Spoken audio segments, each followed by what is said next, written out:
Good afternoon, ladies and gentlemen. Thank you for joining us. I'm calling this meeting to order. This is the Laredo Urban Transportation Study, or we call it the MPO Policy Committee. We're meeting here at City Hall, the City of Laredo. City Council Chambers, 1110 Houston Street. And today's June the 18th, 2018. And it's 1:40 p.m. Roll call, please. Mr. Bratton. Yes,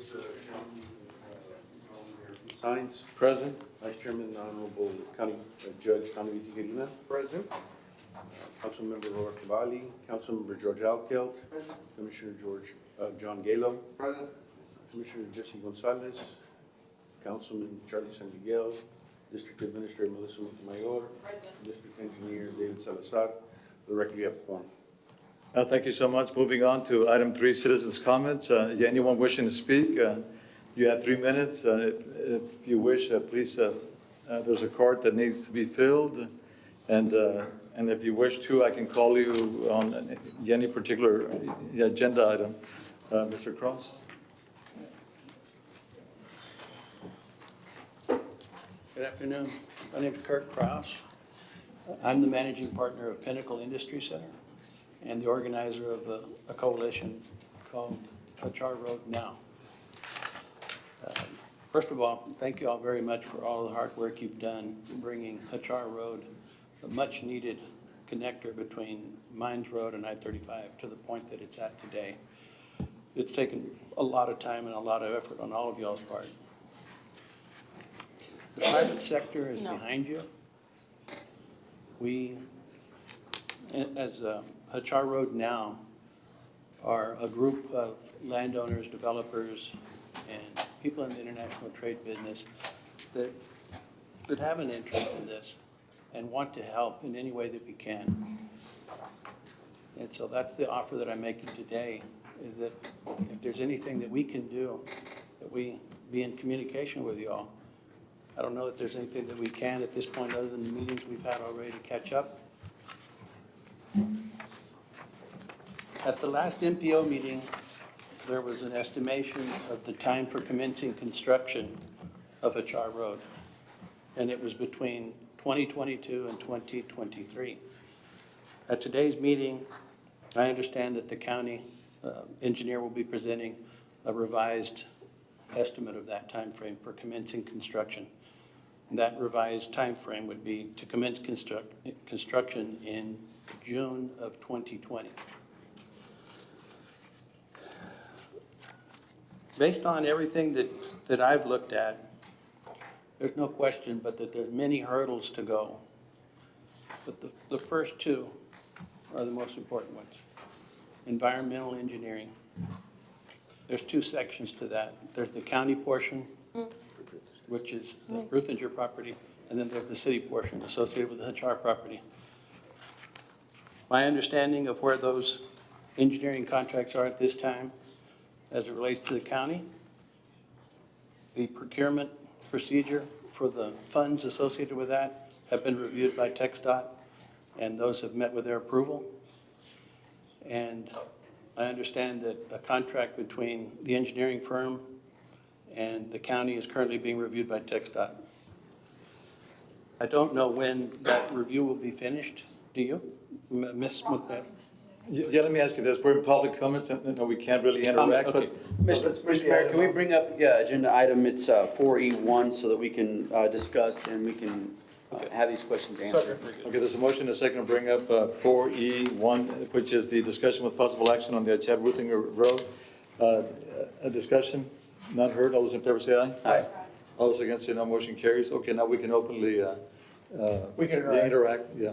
So you asked the question. Go ahead, please. Yes. Yeah, sorry.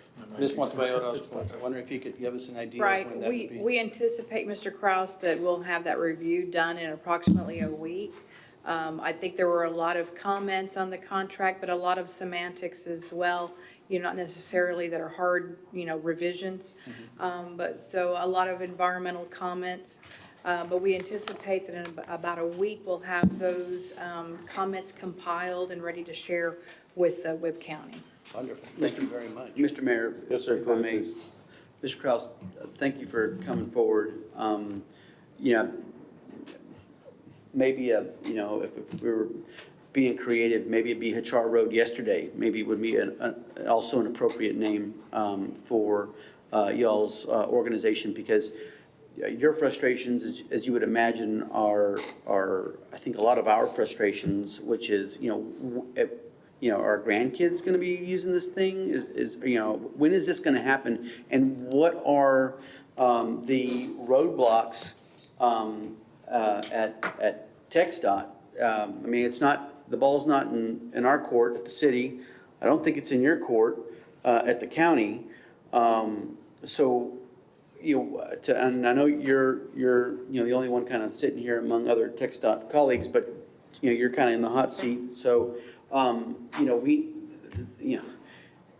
this needs to be on a fast track, because it is extremely frustrating to me, because it seems like we've been all duly gathered here once before, and it's deja vu all over again. If it's it's this procurement issue, it's this contract issue, it's one thing after another. And my understanding is that the county followed TxDOT's instructions on how to prepare the contract, how to go through the procurement process. It was good to go, and then we have this bottleneck of red tape, to mix my metaphors, where we're again looking to you all to get this done. I understand it's been on your TxDOT's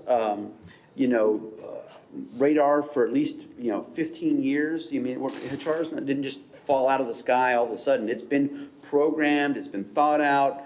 We're all doing our part from a policy level, but now we need that bureaucratic malaise to be removed, and for this to be put on a fast track, because we've seen Ford take 500 crossings to FAR. We've seen all these other customs brokers and freight forwarders and transportation companies. The relocation process it's underway, and I think we're all scurrying frantically to have to make the right policy decisions, so that that market share does not continue to be bled away and lost.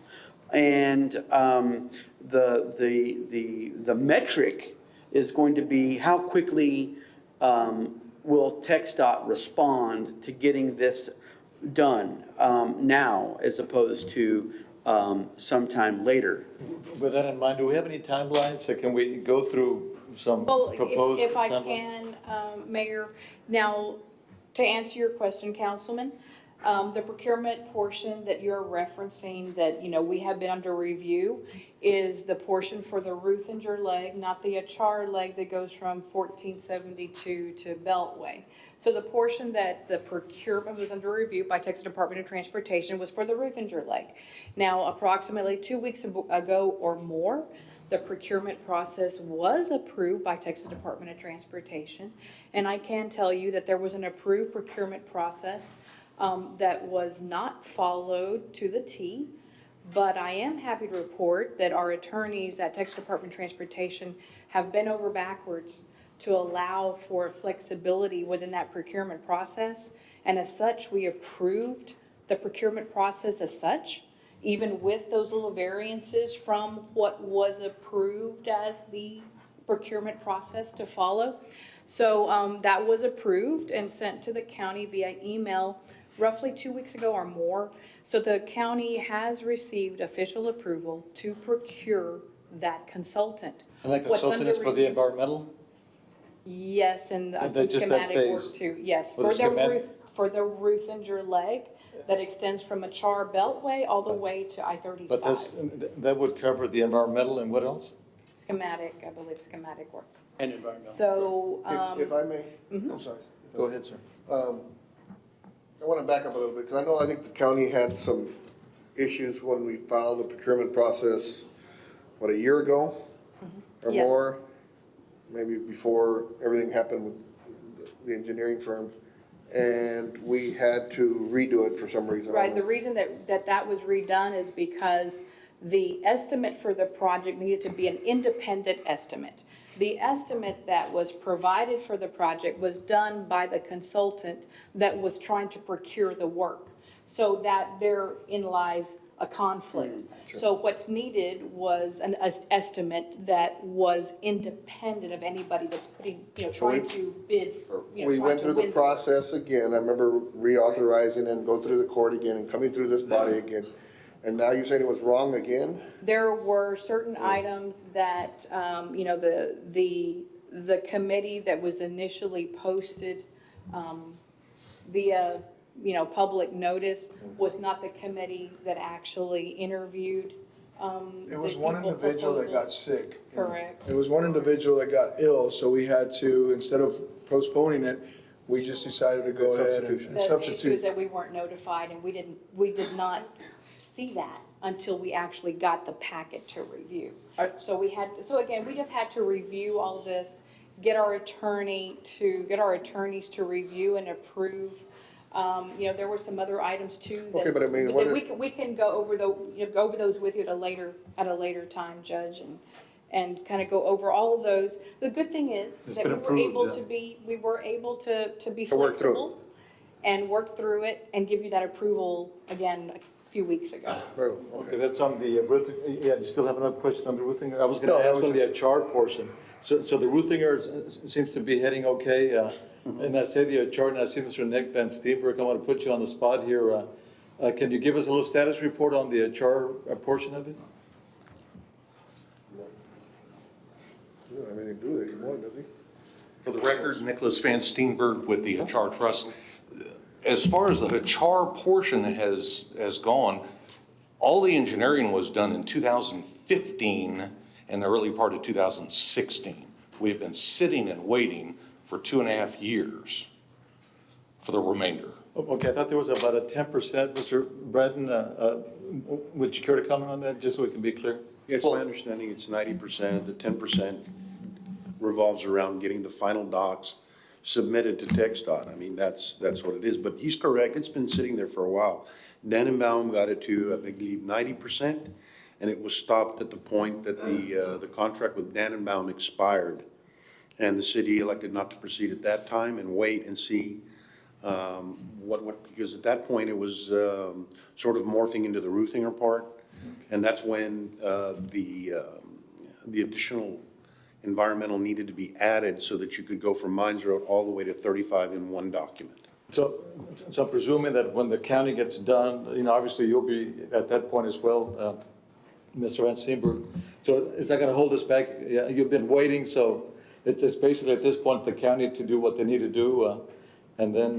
Correct. The and then- Ruthinger portion, what Mr. Braden said is correct. The way I understand it, the entire environmental assessment document, the application for that environmental assessment and ultimate FONSI, hopefully, has to be from terminus to terminus, which is the mouth or the opening at Mines Road all the way through, which is an 8.1 mile track, through Hachar, through Ruthinger, which ultimately terminates at I-35. So our engineering is done to the extent that it can be, as it's waiting for the extra engineering from Ruthinger to be added, and then any slight yaw in the road as it leaves Hachar and goes into Ruthinger, then that can be put together, and we are very optimistic that we can get that to TxDOT before the end of the year, for the beginning of the assessment. Okay, and then the next phase. What about the 10% though? Hold on though, yeah. And okay. you don't have a contract anymore. Who has the contract if it expired? Well, Verde Corp, and on September the 17th, I have that in my laptop, but there was a resolution that was unanimously passed by the city council to allow Verde Corp, which is the development company for the Hachar Trust, to continue with that. So that we're going to be working with Gilpin Engineering and with the county and with other engineers that we've secured, some out of Austin, to put together that document and then submit that. So where the corp is going to be responsible for the chat portion? So then there's still a little bit of work left to do by Verde Corp as it relates to the Hachar section of the road. Yes, it would be really in It's- tying together the two. But it's two sections. ancillary to, I guess, all the work that needs to be done on Ruthinger so that you know how to connect the two sections of the road. Is that what you're saying? That's exactly correct. Okay. That's exactly. So there's a little bit work left to do, but you can't really do it until all this other work is done first. Correct. And I would estimate 3 to 4 months, although that may be in the timeline that we're going to see here from the county once their engineering begins. But that's been the problem. The engineering has not begun since, I mean, this is the third procurement. Third. So, hopefully the third time's a charm. Okay, let me ask you this. So this Fonzie phase that we're, working on, that's paid for. I mean, the financing is there. You would take up whatever the balance was under the prior contract, and you'll finish that, and the county has obligated itself also to pay for that portion. So that's my understanding, correct? I mean, there's no missing funds there, that's covered. That's correct. What'll happen is the county's already got the $300,000, I think it's $300,000 from an AFA that they signed with TxDOT. And the city has the balance remaining that would have been paid to Dannenbaum had they completed the contract. That will be used by the Verde Corp group. And that agreement that just memorializes that transaction will be a 380 agreement that'll be coming forward to the city council mid-July. Okay, so we're done with that phase of Fonzie. What's the next phase then? Is it the PS&E? Yes, sir. After Who's gonna cover after a that? successful environmental assessment, and that's where we light the votive candles. And Okay, so hopefully this phase should take us through when, once we're done with this Fonzie stage. Well, how long is the? Well, the do you think schematic, the schematic goes hand in hand with, before the PSNA. Okay, so when is that Oh, gonna, yes, more or but less? yeah, okay. But how long do you anticipate the environmental to take for the Ruthinger portion? Yeah, that's your contract. Yeah. No, but Then if it's up to me, 2 weeks, we'll be out. Done. okay. I'd sign off today, right? But, Yeah. So really it's the county holding us back? well, no, Well, we're not no, performing I mean, Well, We'll be the engineer. I think we have somebody here. Maybe, Yes, okay, good. so let's just try to, see if we can develop a Yeah, timeline. I hear a lot of still finger pointing to the county, and I wanna make sure that, I'm not really happy with that part. Okay, so, well, it's not the county, it's the county's engineer. Exactly. Yeah. Okay, and for the record, please, your Jet name. Gilpin with Gilpin Engineering, and I'm representing the Roothingers on this, and I've also worked very closely on other parts of it. Looking at the schedule, we've got some milestones in front of you. Let me see if everybody can see that. This particular one, is this mine or somebody else's? Am I moving this? Looks like it's not moving the same way I'm moving. Okay, Moving, here it is. Making us all dizzy. Take that. Oh, there's a time lapse, okay. I didn't realize. You can zoom out a little bit, Mr. Gilpin, if you're trying to capture the whole thing. Well, the date's April the 5th, and Thanks, sir. I can move it just a little bit. There you can see, there it is. So the combined schematics to be submitted would be April the 5th. It's available right here. And, September the 10th, and then with the possible approval by the date of April the 5th. So that'd be the soonest you So could the look at. Fonzie stage is hopefully by then, that would be our deadline, more or less? Okay, Well, in particular, that's when you can begin looking at going to the PS&E phase, okay, so by April of next year, right? okay. And Ms. Montemayor, you mentioned that there were some environmental. There's some comments on the comments? contract, but let me make sure that we understand. The portion that we're reviewing is for the $300,000 of the Ruthinger portion of this project. That's the portion that the county is sponsoring, Right, so. not the HR. At this point, we need to put those two together and wrap it up, and it's a pretty quick timeline for that sort of thing, and so we need both things. Okay, let me ask you this, when you say put both together, who's gonna do the ultimate review? Is it TxDOT will give the blessing, or? Yes. Okay. Okay, And, so, and getting the work together is what we're trying to do right now, so we have two different contracts. One is the 380 that Nick was talking about with the city, so that's real close, maybe by a couple weeks or a month from now. And if we can get the contract on the other one in about the same time frame, then we can begin putting them together in mid-July. And specifically, there's- who's the team at TxDOT that's tasked with, looking at all of these So details? it depends on the phase of the work that's being that's being submitted. So the procurement, we have our local government's staff. Who's that? We have Ana Duncan and Roberto Rodriguez that are reviewing the procurement of the project. Okay. Once we move on to schematic, Roberto will be involved, but we have some design staff that will be involved in that as well. And then, of course, there's PS&E. But remember that, this project is being developed as an off-system project right now. So our involvement would be to review design if there is some intent to design this to state standards for possible future turnover, if that's what your But intent is. That's the design, right? Correct. Yeah, okay, so we know we're going that direction. So what can TxDOT do proactively? Can y'all assign staff to be The staff is- engaged all along the way and even show up to these MPO meetings so that we're all kind of marching with the same, drumbeat? We're here, Councilman. We're here and we're in the audience. Yeah, we're here. Okay, I see you mentioned your procurement folks, they're here, but Right. your schematics folks, who are those? Well, the schematic, Roberto will be involved in schematic, but we'll have some design staff that also will be involved in that as well. They typically don't come to our MPO meetings because they're not part of the planning Can group. we invite them? And believe it or not, there's people back in the office that are watching this live. There's a lot of work to be done, as you can imagine, and they sit at their desks and they watch this. So even though they're not here physically, they are back at home. But we're losing, to watching you this. guys at home watching, we are losing market share, and we need you meaningfully engaged in this process because there are a lot of folks and businesses in Laredo that are counting on interagency cooperation so that this project is, Hachar yesterday and not Hachar sometime in the distant But future. again, to clarify, we don't have, other than an agreement that we have for $300,000 for CBI money to be spent by the county to sponsor the Ruthinger portion of schematic and environmental. There's no existing agreement, again, to take over a char at this time officially on system. Would that be helpful if we had that? That's something that we probably need to discuss. Should we and put that on the next discuss MPO meeting? Discuss the steps and, maybe discuss, oftentimes there is a lane mile transfer, lane mile oftentimes for projects like these, when the state's gonna take over, on system miles. So those are the things we probably need to discuss and determine.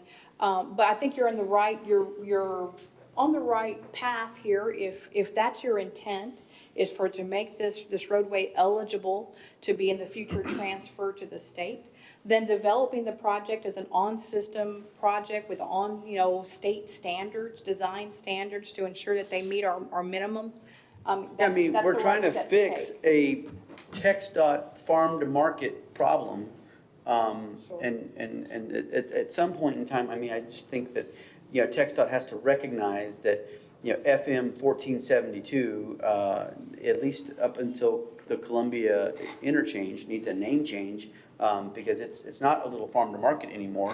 It is the hub of international commerce as it relates to the And nation. I've said that many times, that an FM road carrying nearly 60,000 vehicles a day is functioning almost as an interstate, because our I-35 in the urban area is carrying nearly the same amount of traffic every day. So, we're expecting an FM road to act like an interstate, which is a major undertaking. Okay, let me, hold that thought. Does it change the funding or anything? Does it change? It's still an FM road. No, but if we change it to an interstate To be an interstate, Commissioner, there's or an quite- upgrade from up at FM? To make those upgrades, it has to meet standards. So an interstate would require main lanes and frontage roads. Typically, you're looking at minimum 400 feet of right-of-way, which FM 1472 does not.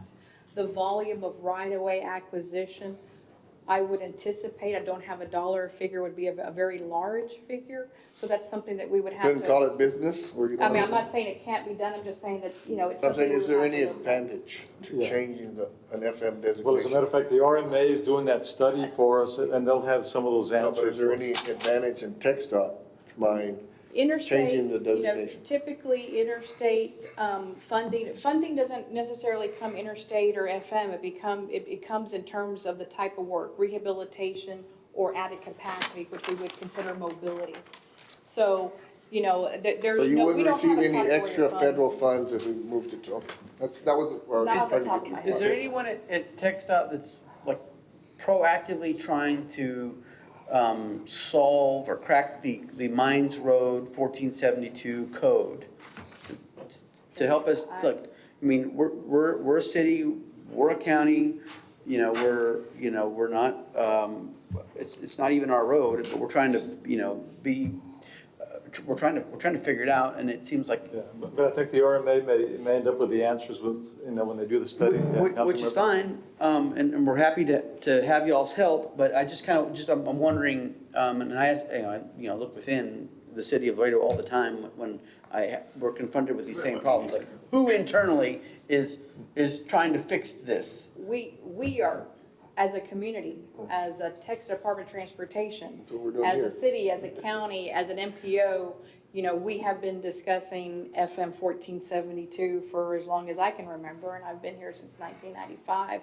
So, and not only from a local perspective, state and city and county have we been looking at these issues for all these years, but I think from a state perspective, we have a freight committee here in Texas, and you have people here in this room and in the community that are active participants of that freight transportation plan. Those roads are discussed in that plan as And we have well. an agenda item too, so unless you want to bring it up. we have active. But let me go back, I have a real simple thing to throw in here, and that is, just using some round numbers, which were thrown around a while ago, 60,000.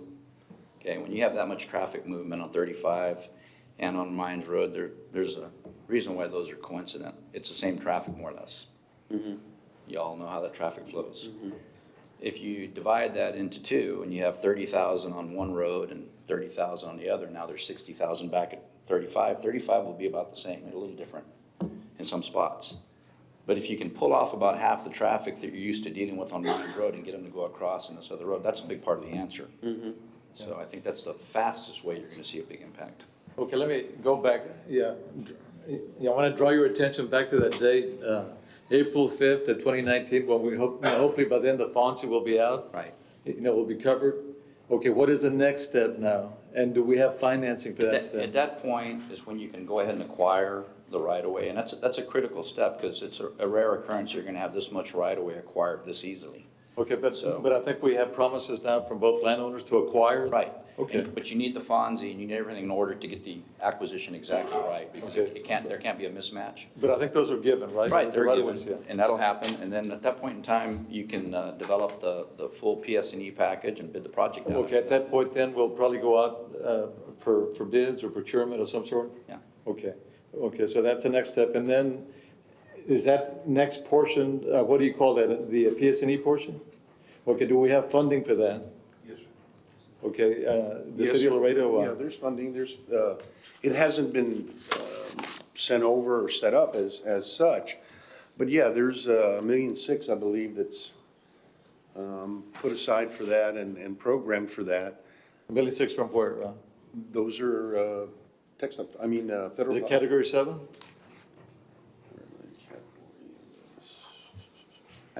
For the record, Yes, they are I have- category 7. PS&E They or are what? category 7 funds, to answer your question.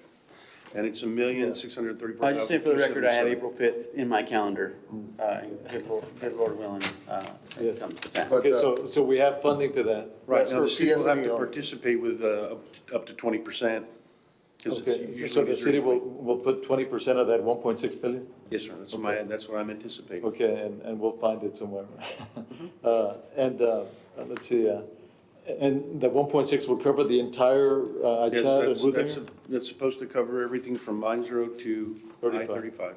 Okay, so, and the anticipated, or the projected timeline for that is a year, or? It could be 12 months, could be 14 months. I mean, I think that's gonna be subject to the negotiating with the engineer that gets selected to do the project. I think they're gonna have a huge say in that. I think as a They general are, rule, they that's- have some that's- general idea of what it's gonna take. So put So many of the April variables. of 2020, I guess, for the end of that phase, hopefully. What year did you do that, April 5th? Unfortunately, Okay, A 2019. couple of key points about that is at this point, what we need to get to those dates is we need those contracts. So we've got about 4 weeks that we've talked about related to getting those contracts. We've got 2 people in the room that are working on one of those contracts. They can speak directly to that. The other one is under review at TxDOT, and that's a critical issue because it can't, you can't start with just one of them. You gotta have both of them to move forward. With that said, so Melissa, you're kind of saying it'd be another week? Yes, sir. Okay, so that'll, Because after the week, then we'll go into the week, but I really would like to, if it doesn't happen to come up with the week, I'd like to make, maybe the MPO can meet TxDOT in Austin to push this a lot further and faster. So hopefully it'll come in the week. Right, we're waiting for comments, Judge, actually from people at division level in Austin for their comments, and those will be compiled and then forwarded to you. Could we get an email at the end of the week, just that it's been approved or it's being delayed for End whatever of next reason? week. I anticipate that, hopefully everybody will come through and submit their comments by the end of next week, but, we'll definitely, I'll make a note that by not this Friday, but next Friday to get you all an email saying they've been compiled, we've received everything, or when we anticipate it. okay, let me follow. Thank you. Yeah, let me follow up. Ms. Montemayor, you raised the issue of the offline, online situation with the Chad Ruthinger. Can that be resolved by April the 5th of 2019? Well, no, that's a schematic, Mayor, for us to determine if the road has been designed to our standards, to state standards. So in that other would words, be is the it going to hold us PSNE. up on our timeline? No, This no, decision? it won't hold you up. It's just that April 5th is for the schematic to be Yeah, I approved. was hoping And I don't maybe- know when it's gonna be submitted to us, but the PSNE, which is after the schematic, that's the actual set of plans to construct the Okay, and road. that's when you all determine? That is what tells us if the road is actually designed to our state standards. and the key thing about the Fonzie and having the complete alignment is it puts you in a position to develop a package that is complete like that, so it could be eligible. Okay. And until it's submitted to them in the full PSNE form, Okay, so we would have to wait for the PSNE states to right, but as a be completed. prerequisite to doing the full PSNE, you have to have the full alignment cleared, the Fonzie, the right-of-way, the acquisition, everything. Okay, what's the next phase then? So we have the Fonzie and the schematics and then the PSNE. So what's the next phase? Bid for construction after the Bid PSNE. for construction? Do we have financing for that, Mr. Nathan? Yes, we do. For the Ruthinger section, there's, year-to-year of expenditure cost, $21,440,000. It's in the, should be in the UTP. Mayor, one of the things I wanted to suggest to you is that the county engineer has an extensive PowerPoint that goes through all of these point by point. You may want to bring him up because it's more specific than what's We're on up this there. item? Okay. And it actually calls out, I believe, different benchmarks and so forth. It might be a little bit. Okay, rather wonderful, than- thank you. And it covers the financing portion? I don't know if it does or not, but I mean, I have that here and I can Okay. interject as you We desire. develop it, okay, thank you. Yes, it does cover the financing. There you go. Good afternoon, Chairman. Luis Perez Garcia, Webb County Engineer, for Welcome, the sir. record. I think everybody that has come before you today has talked about various different portions of what I'm getting ready to give you in a concise report. And I think we've all gathered that we want this to be built as soon as possible because of the issues that we have on the current 1472 and the loop and the various issues that the transportation industry has in that portion of town. So I'll start with my presentation and then we'll ask questions.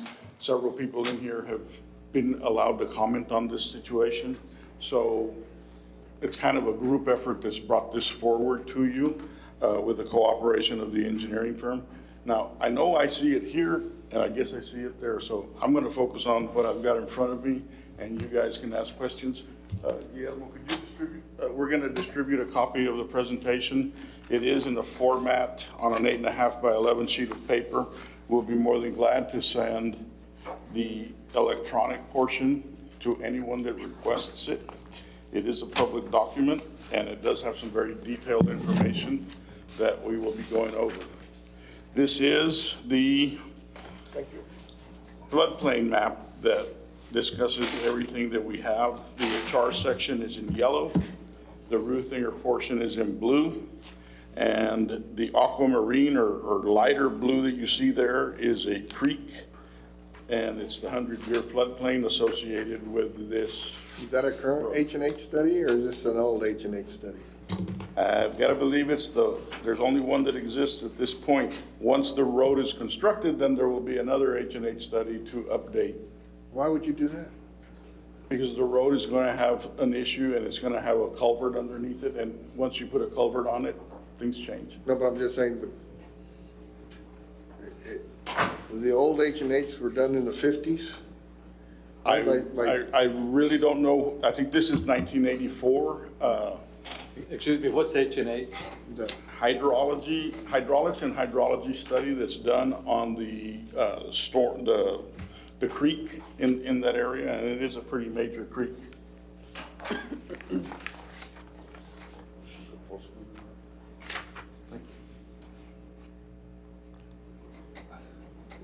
I don't want to get to the same thing like a special gates where you undersize the culvert or. We don't have anything to do with this. I understand that, but I'm saying if we Design need- professionals to TxDOT standards. If we need an H&H, we need to do it now, no? Yes. I mean, because And that's- this thing could have changed since 1984. Correct. And is that paid for already, or the financing has been secured? Mr. Bratton, I don't see anything. I think everything required for something like this has been taken into account, and it's in there. Okay. So then can you all proceed with the hydrology study? The engineering, it will be part, yeah, once we get a contract to move forward, that'll be part of what gets done. I'm sorry, gentlemen, I'm having a difficult time with the reflection here. Can we have the IT personnel give some aid? Thank you. Okay, I need to go to the next page.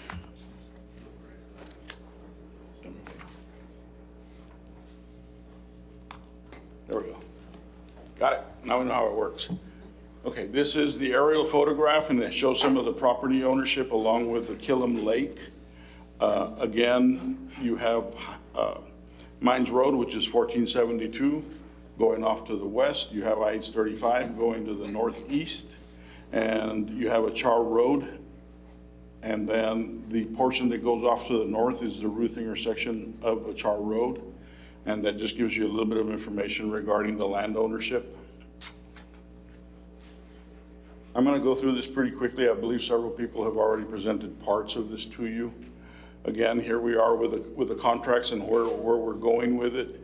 And this is where we are right now. We wanted to let you know that we are approximately ahead of the bottom first bullet that says TxDOT approves procurement process. We're still waiting on the engineering contract being approved. And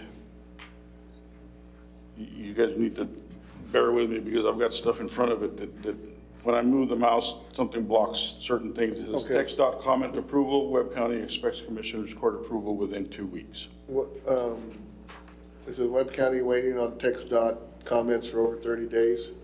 That's on the engineering Is that contract. That's what typical, we're or- discussing right now. Not typical if the contract were perfect, but What when is- there, when the comments, you know, are extensive and we have to communicate with division to get the comments compiled, then this is how long it takes. Okay, I'm just asking. Okay, so here's some of the funding information, and this is a CHAR Phase 1 and 2. And we were talking about the $1.6 million of Category 7 funds. Again, for the CHAR Phase 1 and Phase 2. A CHAR Phase 1 construction engineering. This is a cost estimate based on the information that's already been presented, and we'll give you some more information as we go through the discussion. Are those in 2021 dollars?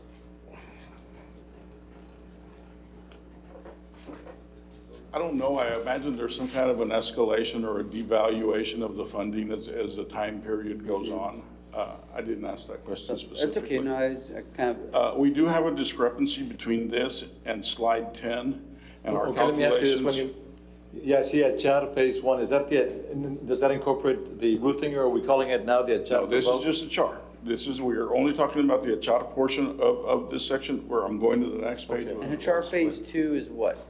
Ruthinger. That's roofing, all right. Yes. We're just, Okay, so we're talking $32 million, and like I said, the paperwork that we're going to prove to you on the spreadsheets shows 26 million. We believe the $32 million figure is Okay, correct. and that's been secured, or at least assured? Programmed. Yes, sir, it's programmed. And we'll be going through this. Again, we presented you the information. We'll be more than glad to present it to you, because it will get to a point where the spreadsheet will be hard to read. Okay, so here we are, the phase 2, and this is what Nathan was referring to, is the Ruthinger section. Again, $21 million, and this is program money also. This project has a construction cost with 3 years of compounded interest plus civil engineering and contingencies. So that doesn't tell you if it's today's dollars versus 2021 dollars, but it's a close approximation. Okay, hold your thought there, Mr. Braden. The city or someone has got to pay 20% of these amounts? Okay, so. That's correct. It's been That's programmed, usually- but there's 20% outstanding. Right. Okay, this is where the city needs to come up. Remember, it's a local project, it's not a state highway. The state highway, the state pays all of it. Okay, so. If I'm wrong, This is not a state but highway. if it's a local Okay, street, but if we local bring it in project, online, the contributing or- percentage is 20. Yeah, what do you call it, I guess, online, offline? If it becomes online, then the state pays for it? It would have to be constructed first locally Yeah. to state standards, and then we can determine if we can take it on system after it's constructed. But once it's constructed, the city would have to come up with that 20%. Do we get reimbursed, or? No, sir. No, you do not get So we're reimbursed. still on the hook for 20%? After the state takes it on system, then the state would be responsible for operations and maintenance from that point forward. Okay, so, Operations and maintenance, you know, that would be any type of seal coats, overlays, reconstruction, you know, if we need additional signage and so no, my forth. point is that 20%, the city's still on the hook either way, the city would be on the hook? Yes, sir. Okay, that's fine, thank you. Mayor, just to be clear, I say the city because it's always been my understanding that the city's going to do the projects. I mean, they're going to be the local government agency that is the project, implements the project. Help too, a little bit. So Y'all are good, Mayor. that's why we do the 20%. Y'all did a great Now, job. if you had asked at one point about the economically disadvantaged or distressed counties reduction, Webb County is no longer on that list. It used to be that 20% would be further reduced with TxDOT money to offset that reduction by up to 72%. But only if you appeared on that list, and we have not appeared on that list last year. And so we were there the year before. We're off now. Hopefully, we won't get back on it, because if you do, it means that your economy is sagging. So that's one of the swords that cuts both ways. If you're doing really well, you don't get that little, we're no longer an Extra economically system. disadvantaged County. correct. County. We're off the list. Eagle Ford. a good problem to have. Historically, Eagle Ford is playing a large role in that determination. It's not the only economic driver, but in the past couple of years, it's been one on the forefront. But if we had a window to strike and save a bunch of money, If it comes up, I mean, and one of these AFAs coming through for approval or all that, we're absolutely gonna do that. We were able to catch the tail end of it on another project. I don't remember what it was. US 59 right-of-way. Which one? The US 59 right-of-way. Okay, yeah, we AFA. caught it right at the end, and we Right. got everything in real quick, and TxDOT accepted it, and so we were able to, to Lock it in. capture that reduction. But that was the last shot at it that we had. I mean, we can be here for hours. What can we do to expedite? What are we doing here to expedite? Because it was a projection of 2023. We're now saying 2020. What are we doing different? We're not doing anything different. My estimation was on when cars would be rolling over and utilizing this, not our grandchildren, but hopefully in a few years. When do we break ground, actually put motor graders, bulldozers, everything on the ground. It could be as soon as 2020. Okay. Okay, so if you just, all of that I was gonna say, information. but the last meeting was 2023, right? Well, but, you know, we're talking finished road versus beginning construction. So, Oh, okay. okay, so here we go, a little bit more. Let me go back on the financing again. So in essence, there's about a little over $10 million that we need to come up with. Around that amount, yes. Okay, which hasn't been accounted for yet. It'll probably be more by the time we get to. The way we've rounded up the numbers and the monies is still to be discussed in this discussion. You know, this is a very important part of this discussion is the fact that we've got willing landowners that are going to be giving us the 400-foot strip section. That's a really, really, really important part. As you heard on the Loop 20, we're still having trouble with right-of-way acquisition. The right-of-way on this section, as the gentleman before me have presented to you, is ready to be given to us as soon as we present the foot. And we appreciate both parties. Yeah, we sincerely appreciate the Char family and of course the Ruthinger family very much. Thank you. Of course. Here's some of the paperwork that describes where these monies were and when they were put into the funding program for this. We've highlighted some of them, and I was referring to earlier where we have a $26 million cost. And I believe this is not we're not there yet, but these are the discussions that we've had as the Lutz Committee for the funding. In addition to that, again, signs the resolutions that approve that this be included in the TIP. And here's a little bit of the more detailed information where we were discussing the costs, and this is where you can have it broken down into line items, but there's a 1.634 million that we're asking for on the FONSI or the environmental document. Additionally, this is the HR section that we would call, or from 1472 to Beltway Parkway. And that's a $26 million figure, and that's the one that we told you we thought was more like a $32 million figure. And then we've got the Ruthinger section where we're talking 21 million, and then we split what's federally funded and what's the local match. In addition to that is a timetable regarding the project. And again, we've all said that if we all pull on the rope, that this can get done the way we were describing it. And we will be bringing you as we go, if we do have a lapse in the projected timetable, who and why, and what we need to do to get back on track. There's a critical path that we'll go through shortly, and I believe we're there. The construction funds for HR are not available until September the 1st, 2020. Construction funds would be needed to be accelerated for HR by 6 months, and to have a combined project for the project, the Ruthinger funds 2023, and would need to be accelerated by 30 months. We do need assistance in moving those forward. Again, these are the major milestones and where we are with the project. And then here we go into the nitty-gritty timeline that everything is scheduled on. And then these are critical paths. If somebody slows us down on one of these items, we will push the project timeline beyond where we are today. This is very detailed. Again, I'm more than willing to send an electronic copy so that you can look at it at a scale where you don't have to use a magnifying glass to look at it. Given the 8.5 by 11, you won't be able to determine what it says. But if you look at it, we're talking about starting, and I can't even see it here, but starting now and moving through the timeline. I believe it, I'm sorry, gentlemen, I can't read. No, that's fine. I can't read it either, but it's pretty well spelled We out. know where you're heading. July 22nd, 18. Again, we've discussed this, and several people that are in the room have looked at this, and we're running basically through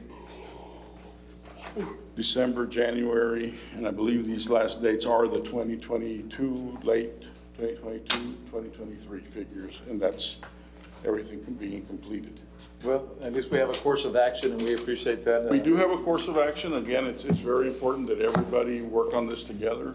We continue to hear about traffic nightmares on 1472 at the Loop and various traffic studies being done. Once this road is up and running, that will change dramatically. I was going to ask also the Char Road Now group. Yeah, you're cordially invited to attend and just keep us online, on track. Thank you very much. Thank you. And Do we have anything else on this item? No, just a motion that we calendar all the dates as presented, and that we receive Updates. weekly updates. Well, monthly, I guess. monthly. Well, no, well, I guess we've got something from TxDOT here in the next couple weeks, we're saying. The compilation of the comments on the contract. Yes, if we could just be all circulated, the same set of comments. And then, Mr. Bratton, is there anything you want to add? I was just gonna say that just, to have, the MPO advise when we hit major milestones, as we're hitting them. As amended. Okay, there's a motion. Is there a second? Second. Seconded, discussion. None heard. All those in favor say aye. Aye. All those against say no. None heard. The motion carries unanimously. Thank you. Thank you. Mayor, Yes, thank you. Yes, sir. I hate to kill a quorum, but I have another meeting, so I didn't know. No. Can we just, there's some folks who came all the way down from Austin. Can they just present real quick before you run? Is it an action item? It is, yeah, it could very well be an action item. Good Lord willing, it will be an action item.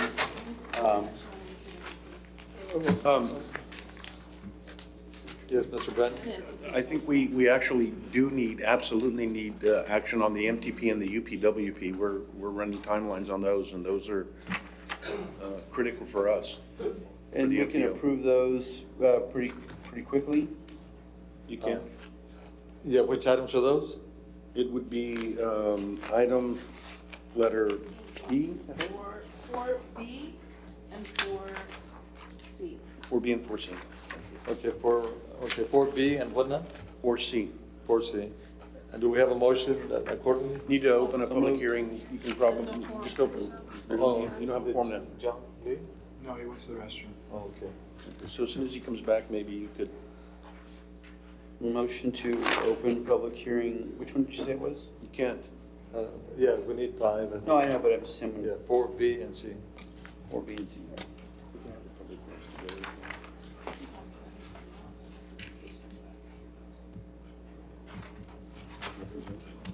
Yeah, before you leave, Commissioner Gillo, I would like to bring up item 4B and C, because they need some, So moved. because Motion to there's a open. motion Second. to open, it's a public hearing? Yeah, a second. For public testimony yeah, discussion unheard, all those in favor say aye. Aye. All those against say no, motion carries unanimously. It's a public hearing, anyone wishing to speak for or against this item? For or against? Does it remain open or do we close it? Remains open, Remains open Yes, sir. for how long? 20 days. 20 days. Okay, so we move on? Do you want amendment of the chapters today? Okay. We need, okay, so for letter C, that public hearing remains open for 20 days. For letter B, you can approve that item. You close the public hearing on B and approve that item. Okay, is there a motion that we close the public hearing on B? So moved. Do we have a second? Second. Second, discussion unheard, all those in favor say aye. Aye. All those against say no, motion carries. And then C. You're okay just to leave the Okay public with hearing that. open? Okay, so that takes care of that. Okay, so the motion to bring up item 5B, presentation by J.B. Crowsley of Farm and City on Vision Zero efforts in city and MPOs across Texas and elsewhere. Motion to bring it up. Yes, is the gentleman here? Yeah, they're here. Hi, welcome. A second. All right. we Oh, have- there's a motion, a second, discussion unheard, all those in favor say aye. Aye. All those against say no, motion carries, the item's before us. I'll just open things up by saying we went to the Bicycle and Pedestrian Conference in Austin, and we were presented by this gentleman here with regard to Bear County MPO, as well as the Ocampo MPO's adoption, thank you, of this Vision Zero. It made an impression on me because of the amount of pedestrian, bicycle and vehicle accidents, injuries, and deaths that occur here in Laredo. The statistics are troubling, and so other communities are addressing how they can reduce, if not eliminate, eliminate accidents and fatalities on their roadways for these different diverse means of transportation. But I don't want to steal your thunder. Please proceed.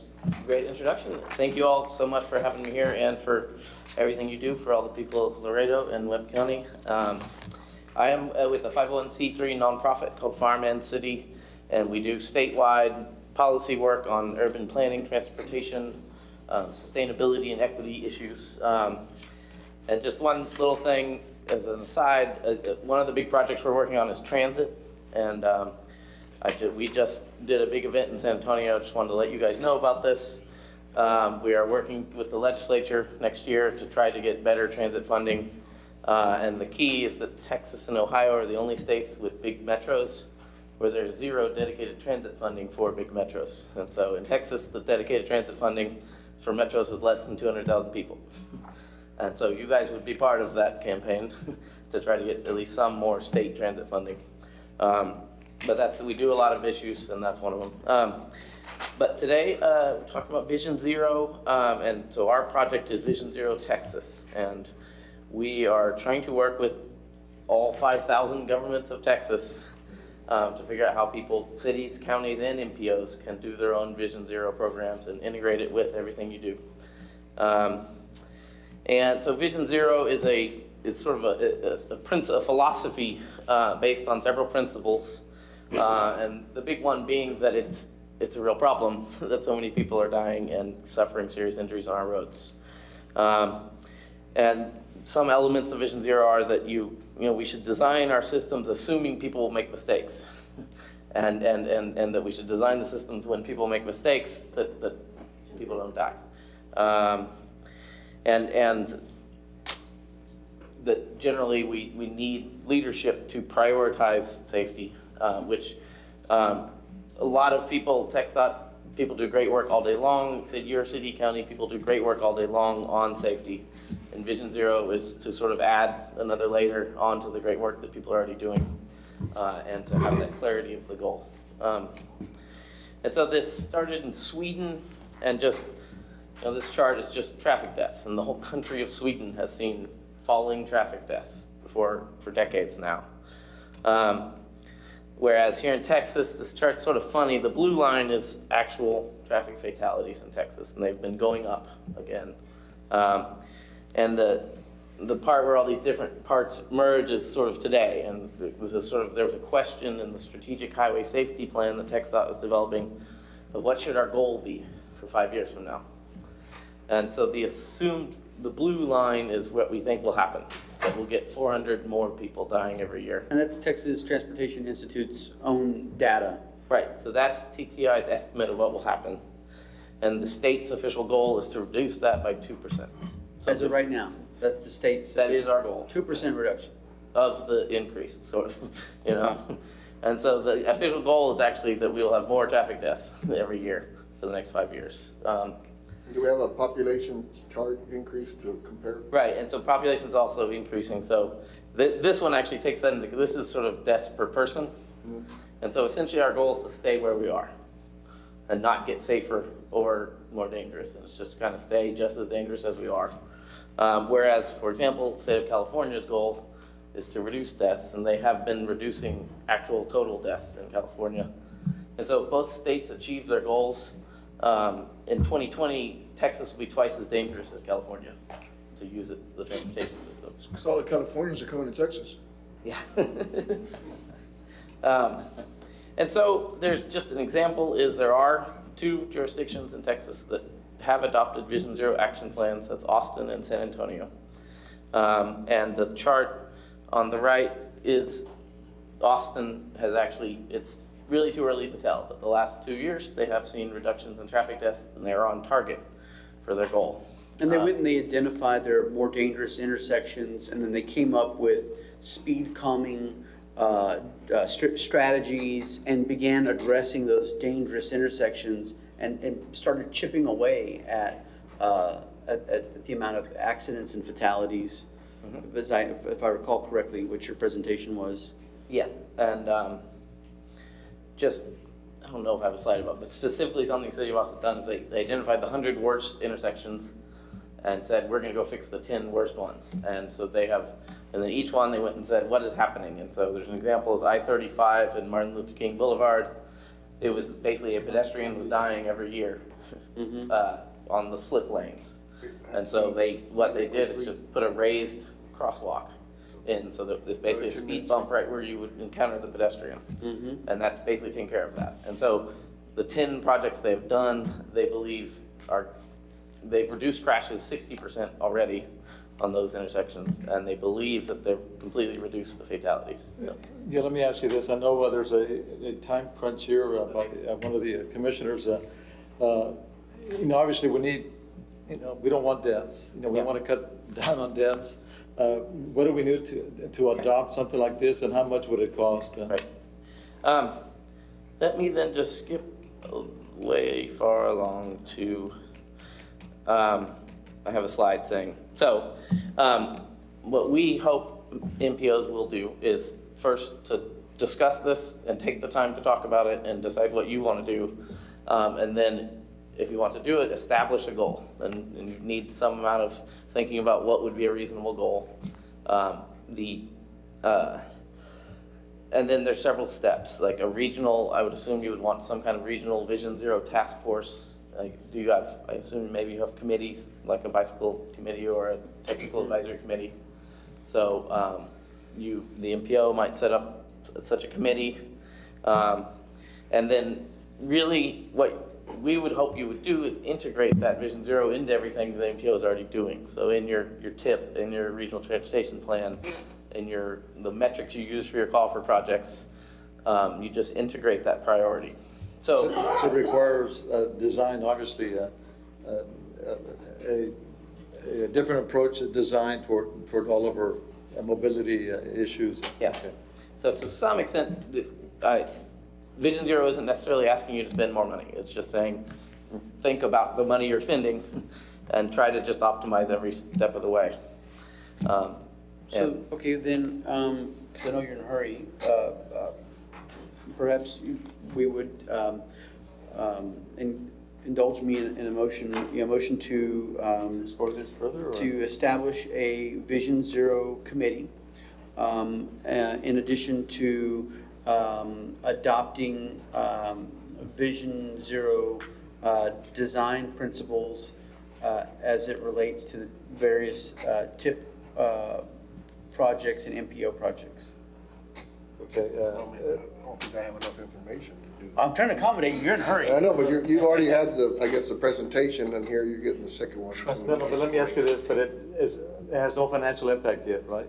Right, You're gonna come back with information, and then we'll see how much it's gonna cost? right. Okay. Is that fair enough? With the caveat that there will be no financial impact at this time. Okay.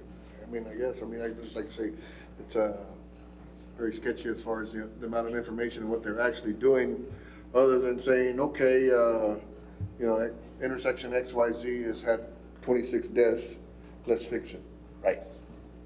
You don't need somebody else to do that? Well, we could go into the full presentation. I was just trying to Figure out exactly what, just another. Like, for instance, Just another study to go find out that No. where the bad intersections are? We already know where they are, right? I'm saying, so- Delmar, McPherson, So you have to so that adopt there's- a plan, you're gonna say, instead of investing, we're gonna take $1 million out of, new construction and have to put it to retrofit these intersections to, Stop all of our kids and families from or whatever it getting is, maimed. yeah. So, that's just a commitment amongst us, or the city of Laredo and, But using these principles that have been, time tested in other communities to work in reducing. Can we start at the city level first, and then we can incorporate it at the NPO? we can introduce it at the city level. Well, that's my next plan as well, yeah. This is to have the same, these same principles at the city level, which is what Austin did, right? You have the Campo MPO, they adopted this, correct? If I'm not, The city adopted first, and the MPO in February did sort of half of what we want them to do, and they're gonna be discussing it more in the summer. okay, well, maybe do you have a suggestion on what we could do as far as action at this point in time? And I mean, I think you're right that you should figure out what is right for Laredo and for your MPO. And so I think maybe the idea of forming a committee to discuss it for some amount of time to come back with a proposal, it would seem the correct thing My to me. suggestion, Councilmember, is maybe visit with traffic and kind of get a better feel. for them. Traffic, y'all sat through the part of this presentation, did you not, up in Austin? And I Yes. mean, yeah. Any thoughts along those lines? Because really the city is really the bulk of, where the accidents occur. I mean, I don't have a problem against it, I'm just trying to figure out what it is we're doing. Are we hiring a consultant No. to tell us that we've already had? Or we're hiring somebody to tell us? We're adopting a set Organizing. of principles. We're committing to reducing traffic deaths and accidents in our community. That's basically I what we're doing. understand that, but I'm just saying, so, and that, But at some point, our design is gonna have to be amended. Somehow we're gonna have to change, well, you're just gonna have to divert new construction dollars to retrofit the areas that are being impacted Is that- negatively. How do you see that? Because you only have X amount of dollars. If you have $10 million for this year, you're saying, I got 2 bad intersections, do I build new stuff, or do I fix these 2? Right. And like we're going back and you're gonna do the Fletcher Lane alignment, that's basically the same principle, right? You're lining it, they get better traffic flow and for safety. I don't know, you want There- to try to hit that I one? guess in Austin and San Antonio, there's sort of a whole suite of things that the cities are doing, and some of that, Austin did include the intersection money in a bond. And so that, some of it could include moving money around, but some other elements aren't necessarily as expensive, especially considering design standards and things like that.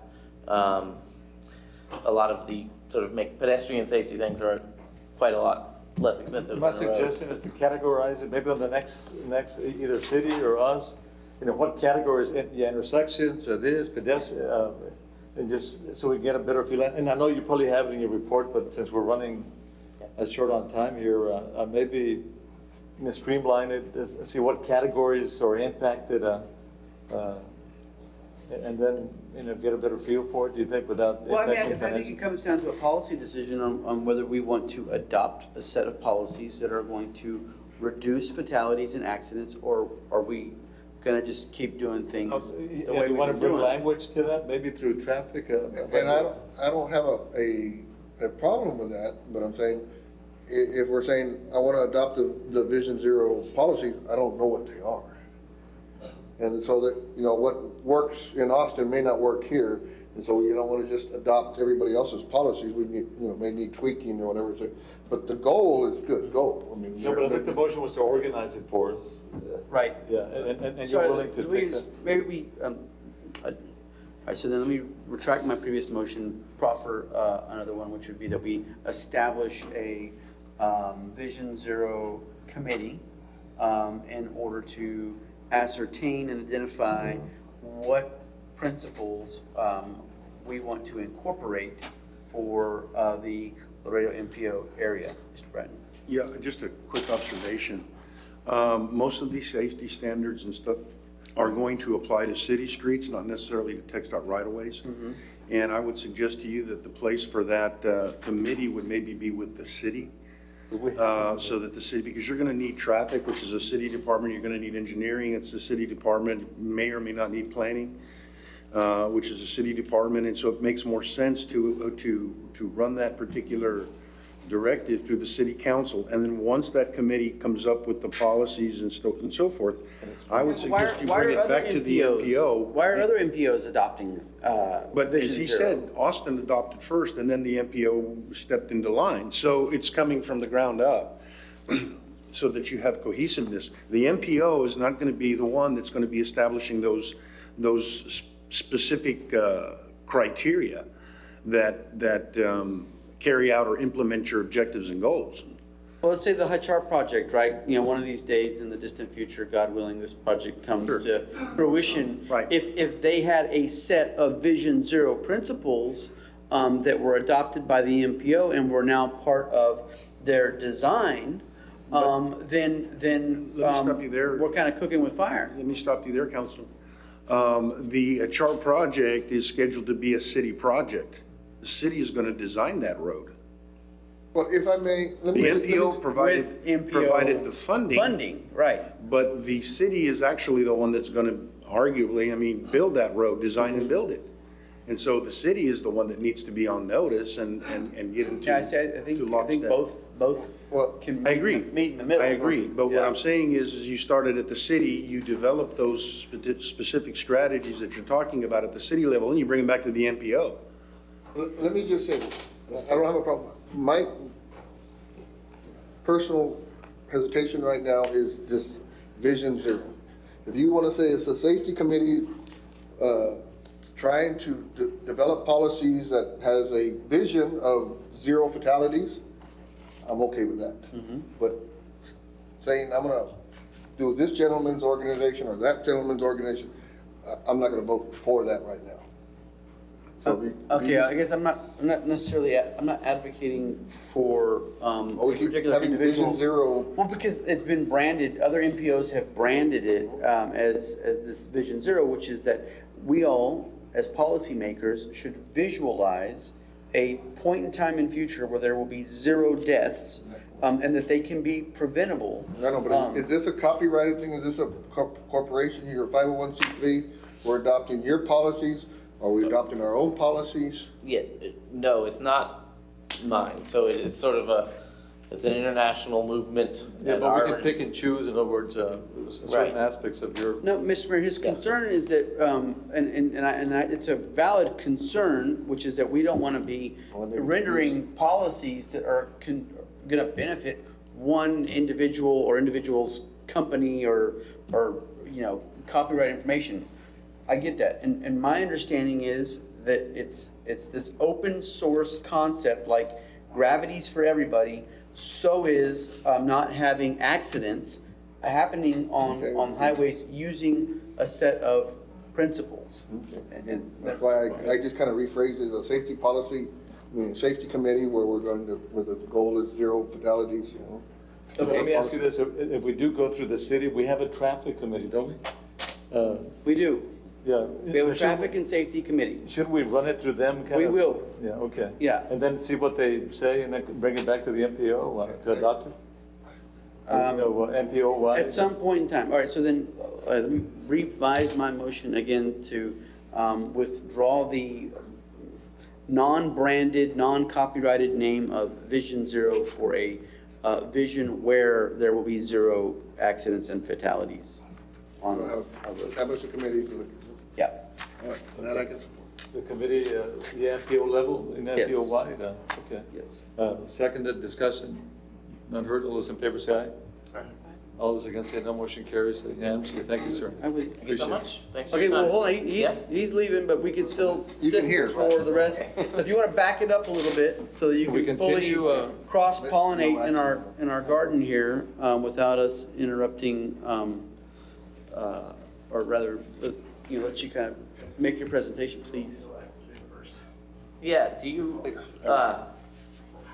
Stephen Radke with Federal Highway Administration is here too. Yes. To talk about the same concepts. Sure, by all means. So maybe you can go Since you first made- and then I'll come back and finish. Okay. up. Since you made your trip, yes, sir, thank you. So,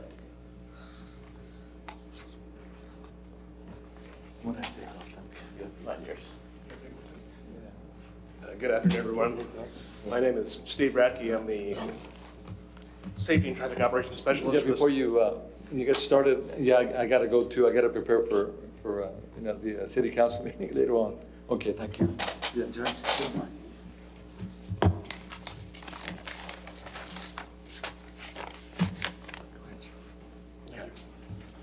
So I'm Steve Radke, Federal Highway Administration, Texas Division of Safety and Traffic Operations Specialist. I've been working in highway safety for about 15 years now. I've actually been working on some form of zero death goals for about a decade now, starting back in Nevada when they adopted theirs in 2009. So we've got a lot of history. I'm going to just kind of sum up where we came from, some of the things that are going on nationally and in Texas, and some of the things that Federal Highways is supporting for advancing traffic safety. So just quickly, I'll talk about what is Vision Zero, talk about some of the principles and get more into those details about what those principles are, and then practices. What does that actually mean we're going to do? And then one of the things that I do at best at Federal Highways is provide links to more information, people that are doing these things that can be helpful to you. So as we've already sort of hinted at, no loss of life is acceptable. We should expect that everyone who uses our transportation system, whether they're driving or walking or biking or in a bus or in a train, is going to get home safely. Those people deserve to get to home, their families, enjoy those holidays, and be able to do that safely. And we ask also that traffic fatalities and injuries are preventable. We may not know exactly where traffic fatalities are going to happen, but a lot of the time we do know what sort of crashes are going to happen. When we look at our system, we can see certain commonalities about how people are losing their lives. And lastly, people will make mistakes. We should make it so that our system, when people make mistakes, those mistakes are not fatal. Because those people have a right to be able to come home safely, the ethical responsibility is on the people who own and operate the roadways to say that they deserve to get home safely, and that means we need to have a better system. And so this gets back to the sum of that, is it Vision Zero, is it these other things? I'm actually going to show a video from the Road to Zero Coalition, which is actually a national coalition led by the National Safety Council, supported by the United States Department of Transportation. And you'll see that some of the things are a little bit different, but a lot of it is still the same. So don't get hung up too much on whether it's Vision Zero, Road to Zero, there's also Towards Zero Deaths out there. They're all very similar, and you can just sort of choose which one works best for you, but I'll switch to the video.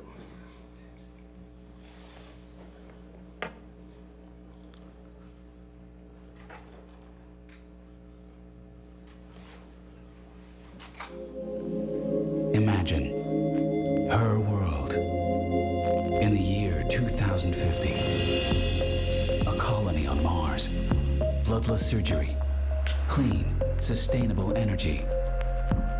The future makes almost anything possible, including zero roadway deaths.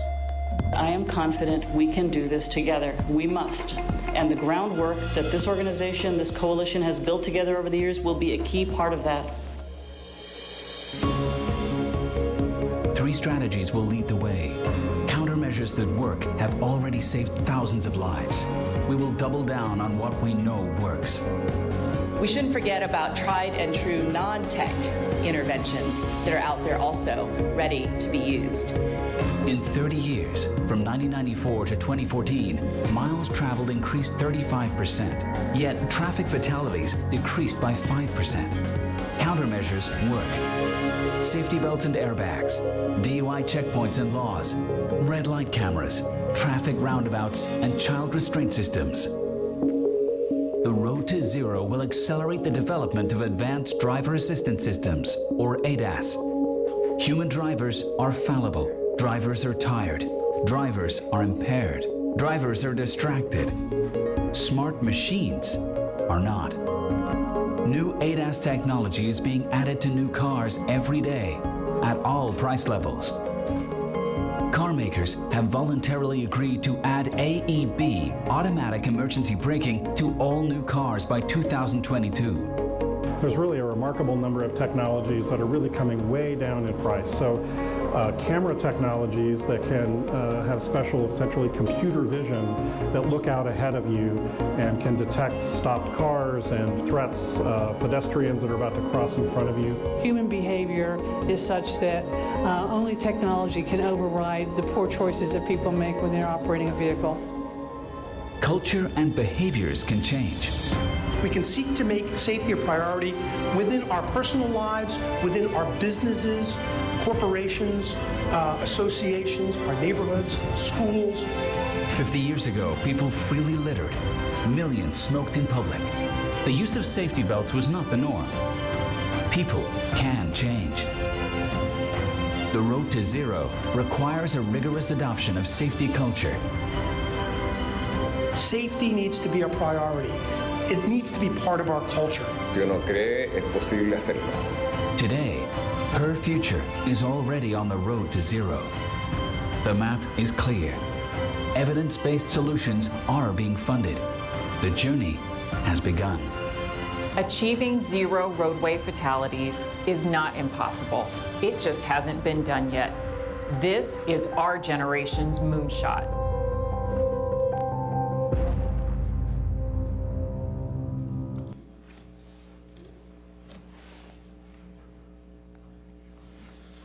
So you can see at the national level, there's a lot going on. It's not just about how we build our roadways, but also working with those partners on how we train our drivers, how we respond to incidents, how the technology is out there.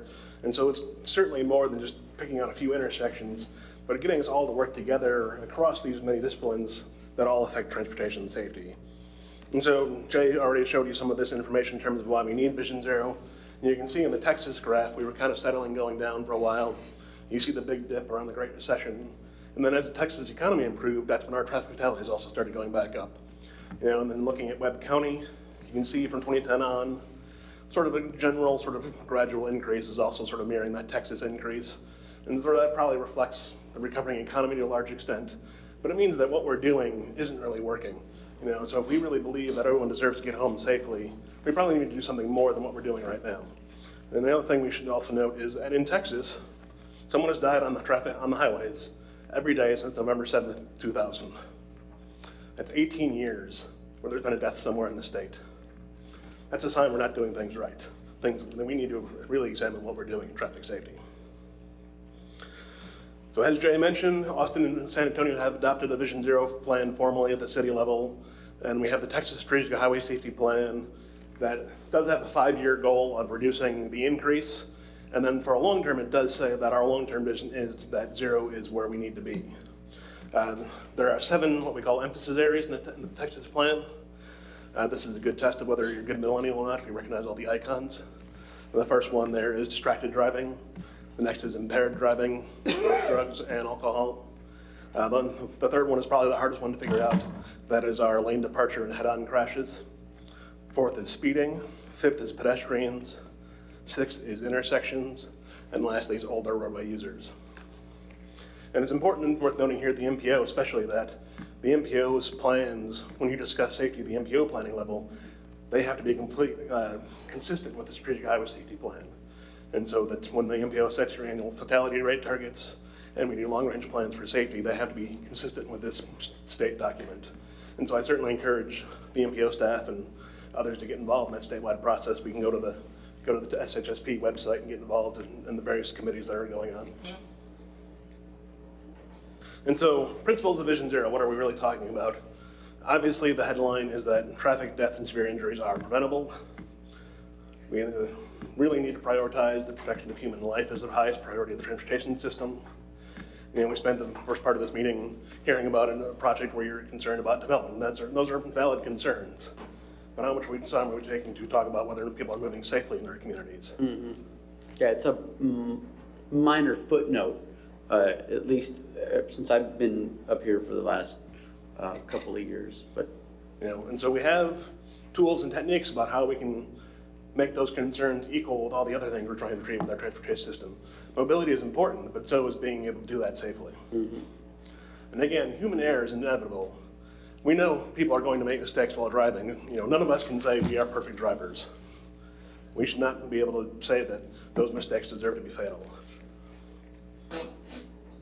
One of the ones that's kind of a bigger change is the idea of building safe systems. And so we know that our attempts to influence behavior are generally not that effective, especially in the short term. We've had a drunk driving problem for as long as we've had cars. We've had problems with people speeding for as long as there have been cars. We can do things that make the system safer without demanding perfect drivers. And so a lot of it is being forward thinking about design standards and policies, what types of roadways we build, what type of speeds we want people to drive on those roads, and making sure that those errors are not fatal when they do occur. Just being able to reduce speed limits in residential neighborhoods from 30 to 20 miles an hour. That doesn't cost really much money at all, but has the potential to create a tremendous life-saving impact. Yeah, absolutely. Absolutely. And so again, thinking not just about what the engineers are doing, or what the planners are doing, but taking really a public health approach, making sure public health is involved, law enforcement is involved, that we're getting people good education when they get driver's licenses, and sort of linking all that together. So Vision Zero is really about being very comprehensive and multidisciplinary about how we approach safety. And so when you say you're going to take on Vision Zero, what does that mean you're actually going to do? And I'll give you some good practical examples of things people are doing and things you can do. So that image you see is the Federal Highway Administration's guidance to the states on how some of these things fit together. And you can see some of the practices are on the, and I'll go through each one of these. So first is you need a champion. You need someone who's willing to say, this is important. This is what we're Judge gonna do. Tano Tijerina, he's right there. You know, and it needs to be someone ideally who can actually say, yes, you fire department and you police department and you sheriff's office and you public health and you engineers have to sit in a room and talk together. A lot of times we have our day jobs and we get involved in our day jobs, there's not a lot of time to do other things. You know, anytime you put a police officer in a meeting, that's time he's not pulling over drunks. You know, so this is about taking the time to sort of arrange the sandbox and get everyone to play together, making sure that we're all having those conversations and we're actually doing the most important things and agreeing on what that data tells us to do. And so we talked a little bit about having a Vision Zero committee. That is absolutely important, is figuring out where do we have a task force or a committee, who does that report to, what are they supposed to do, what are they responsible for, and who's holding them accountable. I think technically ours is a Zero Vision committee, but play with semantics later. You know, so one of the things we ask people to do is to establish what emphasis areas and decide what safety issues are a problem in your community. You know, use the data, figure out, is it drunk driving, is it intersection crashes, is it pedestrian crashes, figure out where that is, what that is and where that is, and start developing plans towards those areas. You know, and when you have those plans, that's where that committee can hold people on that are doing things in those plans accountable, and then your champion can hold the committee accountable for making sure those action plans are moving forward. So a big part you see from this is accountability and transparency. This is something you're seeing a lot with New York, with Boston, with San Francisco, with Austin. And when you've got those action plan strategies, you should make sure they're actually being worked towards here. And so you can see on the right is the Vision Zero report card from the city of Boston. Their first page is just about what they've done that past year. And the second page is about the safety results. And so you can see all these things, maybe things you're probably already doing somewhere in the county or the city, things you're already working towards, but making sure they commit, you know, and they participate towards being that part of that Vision Zero goal. You know, there's a lot of things we're doing that are good. We just need to check sure we're doing the most of that we can. Next is be data driven. Using safety data to figure out what our problem is. Again, is it intersections, is it pedestrians, is it something else entirely? And using that to establish where we're going to focus on. You know, we don't have unlimited funds. No one wants to do as much as they want to do with anything. And just being able to say, this is the most important problem and we'll focus on that is very important. And it brings that buy-in, especially when you talk across departments. Certainly at the city level, you're going to have someone who only wants more enforcement or someone who only wants more pedestrian crossings. But you need to have that sort of high-level guidance of what's most important to keep everyone focused and sort of control that sort of varying priorities across people that are working on it. And then we have a lot of information about what actually works. And we have a lot of evidence on research in terms of what is actually best, and I'll talk a little bit more about that. And again, the safe systems approach. Our biggest bang for the buck is to build a safe system from now forward. You know, we can ask for better users, but we've been asking for better, smarter roadway users for a long time. And it's obviously not getting us to zero the way we want to. And so a lot of times people say, well, it's safety, we're gonna have crashes. And you're right, we will have crashes. Our goal is to make sure they're not fatal. And we know how to reduce crashes. We have countermeasures that can reduce crashes. And so figuring out what those overall trends are, figuring out how to attack those trends in particular, rather than just saying we have to hit the 5 worst intersections. Let's figure out what parts of our design for intersections are wrong, and then work towards building better intersections going forward. And so again, being comprehensive, not just focusing education, engineering, and infrastructure, but bringing that all together.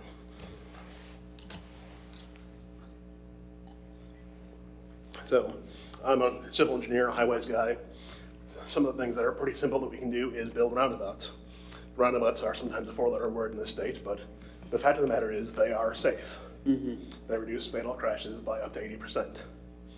You know, so if you're thinking about building a new signal, You should be thinking about why a roundabout wouldn't work, rather than saying, why could it be a roundabout? Because a roundabout will be safer. Same thing with pedestrian hybrid beacons. If you're familiar with those, that allows us to establish a pedestrian crossing using a lower threshold for the number of pedestrians than we would have for a traffic signal, and usually at a lower cost. And then lastly, I'll mention road diets. Road diets are also somewhat controversial. Typically, we're talking about taking a 4-lane undivided road and turning it into a 3-lane road, and then doing something else like bike lanes with that extra space. But a lot of times we don't actually need that capacity of the 4-lane road. And we know that the 4-lane undivided roads have the highest crash rates of any type of facility we build. And so we can repurpose that space into something that's safer anytime we have a repaving project. Is that kind of like a road diet? Yes, that's the road diet. And so it doesn't necessarily have to be parking. It doesn't necessarily have to be bike lanes. It could be parking. It could be islands. It could be any number of things depending on your local context.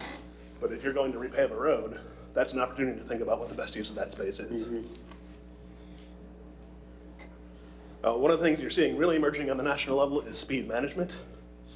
It's not necessarily just speeding as in people going over the limit, but really understanding the speed people choose to drive at and what sort of speeds we enable when we design our highways. And so you can see here, back away, there you go. So at 20 miles per hour, a pedestrian person walking hit by a car, 90% of them will survive. At 40 miles per hour, 90% of them will be killed.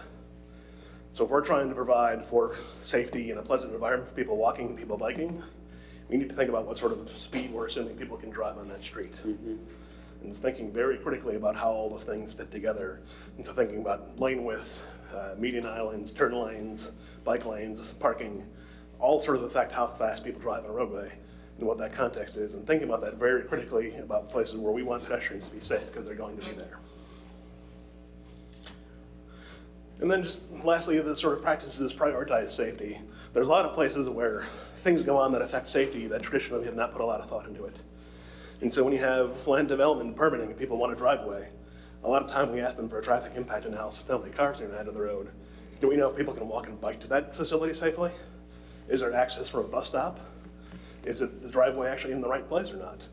And having more thoughts about how we do that review and how we do that thought. And again, maintenance of streets, anytime you're out there looking at your pavement, it's a good time to figure out whether those lanes are right, whether the bike lanes are right, whether the signs are right. And taking that time as we do the day-to-day activities to also consider the safety impacts of what is being done. And then long-range plans, there's the MPO long-range plan. The City of Austin's first adoption of Vision Zero was actually in their city long-range plan. And so figuring out how all those things fit together. And again, lastly, just sort of design policy and standards, because if we can't get what's new right, then how are we ever going to catch up to actually reducing fatalities and serious injuries? So is it a good approach to adopt something at the MPO level as well as the city level, or are we putting the cart before the horse? Which one came, chicken or the egg? What would you recommend? I think it's chicken or the egg. I think it depends on where your champions are and what you're trying to get done. I would encourage you to do whichever you think will get the most work done. I think there's a place for both. Certainly, the MPO is responsible for developing a long-range plan that looks, 25 to 30 years in the future. That's a great place to say, we want to get to zero, and that's our responsibility for developing the transportation system. At the same time, the city is probably responsible for most of the permit reviews, land development, the maintenance, and so you certainly can use Vision Zero at the city level to say we're going to incorporate more of these things and spend more time talking about safety in our day-to-day activities. And so it kind of depends on where your champions are and who's most supportive and where you think. We have Mr. Bratton at the city, so he'll help us push that through at the city, and of course Judge Tijerina here. Yeah, and there's certainly a lot more detail we can talk about, and I'll give you a couple of links here that has a lot more information on, a lot more detail, and I'm certainly available to talk more in the future about this. Great. And again, just maintaining a collaborative approach to safety is key, because when you have, people can always do my engineering or my enforcement or my public health, making sure those people are still having those conversations and involved together, making sure we're doing the most important things comprehensively, not just within our silos. So like I said, what I do is provide resources to a lot of different things. So Vision Zero Network is a nonprofit group that is sort of providing technical assistance largely to cities. Road to Zero is a national coalition from the National Safety Council and the U.S. Department of Transportation. My office, the Office of Safety, has a lot of things that go guidance to states and MPOs, but also can apply to the city level in terms of safety planning and addressing safety in those actions. And you see Austin's Vision Zero plan, and then again, our Texas Strategic Highway Safety Plan. And you're with the Federal Highway Administration? Yeah, so I'm with the Federal Administration Texas Division, so I'm located in Austin. So my primary job is to work with TxDOT on the Highway Safety Improvement Program, which is a set of federal funds that work for infrastructure safety improvements. But then I do technical assistance and things like this across the state. This is probably the 10th time I've spoken about Vision Zero. So when we sit down to have our committee meetings, would you be amenable to making the trek back down to? I can either make the trek or try to call in, or we can. Okay, video conference or. Yeah, we can figure something out. I'm Something absolutely along happy those to lines. help with that. I'm going up to Dallas July 6th to do a similar sort of thing, so yeah. Great. Well, thank you for making the time to come down and present to us. Of course. Thank you, sir, appreciate it. Good job. Thank you, sir, appreciate it. Any more questions, comments? Very well. I don't think we could even make a motion to adjourn, right? Just meeting. You can make a motion. Motion to adjourn? Any opposed? Didn't think so. Motion carries.